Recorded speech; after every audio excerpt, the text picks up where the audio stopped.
Hello everyone, welcome back to the Storm 33 Talk. I am Tatiana. I'm here to finish the Bible story that I did not finish Sunday, okay? This is titled The Unlikely Heroes of the Bible Story. I'm really supposed to do the one about the homeless griffer, which is Jacob, but this is the only article that came up, so I'm just going to go ahead and read it, okay? Throughout the Bible, God makes heroes out of the unlikely. Jacob was a homeless griffer, Moses a murderer with a stammer, Ehud a disabled loner, Yael a foreigner, David a plus of 10.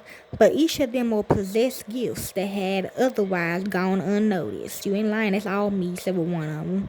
A surprise encounter with divine grace brought the hidden talents to light, and with a life transformed, each played an important role in salvation history. Although Isaiah lost his talents to preach the word of God, this was not a straightforward path.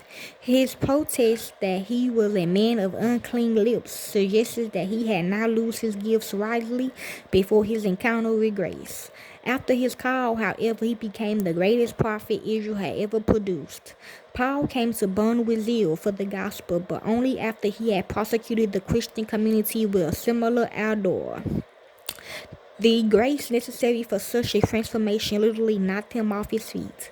You ain't lying. Luke was especially fond of the great reversal motif and incorporated into many of the narratives.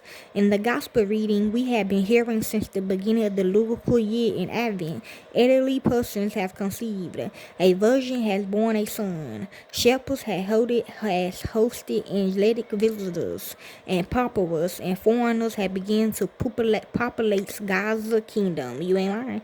In today's gospel reading, Jesus calls a sinful man to share his ministry.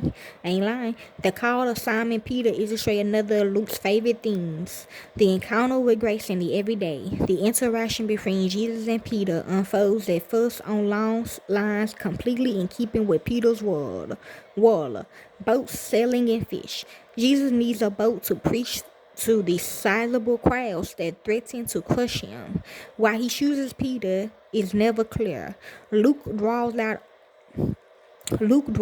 attention instead to Jesus' reliance on Peter's skill. He asked him to put out a short distance from the shore. Then he sat down and taught the crowds from the boats. Luke also says nothing about Peter's sinfulness. It may have been nothing more than the rough behavior and foul speech that often accompany strenuous labor. Even after Peter responds to the grace he had encountered, Jesus speaks with metaphors from Peter's world. From now on, you'll be catching men. Peter's normal day at work changed his life and the lives of countless others. And that is basically the Bible story of the unlikely heroes of the Bible stories. The unlikely heroes of the Bible. Enjoy.